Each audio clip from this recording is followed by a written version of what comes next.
Bonjour à tous et bienvenue pour la minute de révision numéro 6. Aujourd'hui, on va parler d'intégration, les bases sur l'intégration. Alors, qu'est-ce que c'est que l'intégration? C'est en fait le calcul d'air. Alors, on le note comme ça, avec le symbole intégral qui est un peu un S allongé. Et on prononce ça l'intégrale de A à B de f de x dx. Alors, le petit dx, on ne l'oubliera pas, mais pour vous, il ne vous servira à rien. C'est quelque chose à rajouter, mais qui ne sert à rien. Alors, qu'est-ce que c'est que cette intégrale? Ici, si je définis ça comme ça, c'est l'aire, c'est une aire, comprise entre la courbe, ici, la courbe de ma fonction, et l'axe des abscisses, et les droites verticales, x égale à a et x égale à b. J'ai assuré la partie qui m'intéresse, donc l'aire qui m'intéresse ici. En bleu, l'aire qui est au-dessus de l'axe des abscisses, et en vert, l'aire qui est en dessous. Alors on verra, du coup, déjà c'est important de savoir que notre fonction, il faut qu'elle soit continue. Il ne faut pas qu'il y ait de trous, évidemment, dans l'aire, sinon je vais avoir des problèmes pour calculer mon aire, et donc il faudra faire par morceaux. Ici, ma fonction est continue, mais ma fonction n'est pas tout le temps positive. Vous remarquez qu'ici, elle passe en dessous de l'axe des abscisses. Donc attention, on va voir justement comment calculer une intégrale quand, donc une aire, quand ma fonction peut être négative. Alors quand elle est positive, pas de problème, vous ne vous cassez pas la tête. Mais quand elle est négative, mon intégrale ici va être égale à quoi? Alors, au morceau positif, c'est-à-dire mon intégrale, elle va aller de a à c pour commencer de ma fonction f de x dx. Donc je fais le premier morceau que j'ai assuré en bleu ici. Donc c'est une intégrale, c'est une aire.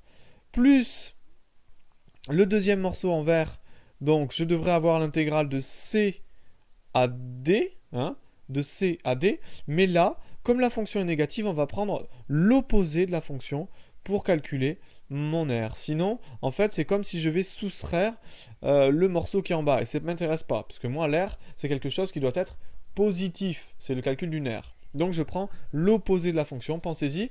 Il faudra déterminer donc le signe de votre fonction, si vous ne l'avez pas, avant de pouvoir faire ça. Là, je le sais qu'elle est négative entre C et D. Si on ne vous le dit pas, il faudra que vous fassiez une étude de signes. Ensuite, par exemple, si vous avez un polynôme, vous étudiez le polynôme, vous trouvez les racines, et puis du coup, vous savez quand est-ce qu'il est négatif. Et ensuite, le dernier morceau, j'ai l'intégrale de D à B de ma fonction f de x dx. Vous avez donc trois morceaux à calculer. Alors, deux morceaux qui sont plus ou moins pareils, puisque c'est l'intégrale de a à c et l'intégrale de d à b, de la même fonction f de x. Un autre morceau, c'est l'opposé de ma fonction. Ça va se ressembler quand même beaucoup. Alors, du coup, on a des choses intéressantes avec l'intégration, vous voyez, qu'on a un peu comme la relation de Chasles avec les vecteurs. On peut attacher les intégrales. On appelle ça la relation de Chasles avec l'intégrale. On peut aussi avoir des relations de linéarité avec l'intégrale et les aires. Par exemple, si j'ai a fois une intégrale d'une fonction f, alors ça je peux dire que c'est l'intégrale de AF. La constante en quelque sorte, on peut la sortir, ça sert surtout pour la sortir. Et j'ai aussi si évidemment les bornes sont les mêmes. Il faut que les bornes d'intégration soient les mêmes. Sinon l'aire dont vous parlez n'est pas la même.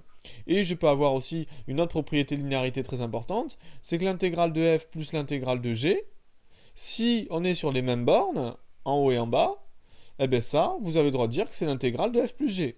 Donc ça, c'est des propriétés très sympas au niveau de l'intégration. Vous voyez qu'en général, on n'a pas de problème.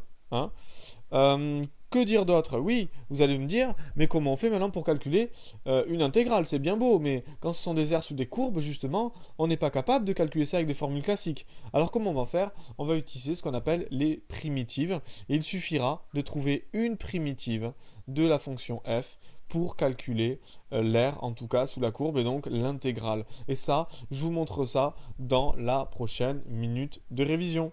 Allez, je vous dis à bientôt, bonne révision à tous, bon courage, au revoir et à demain.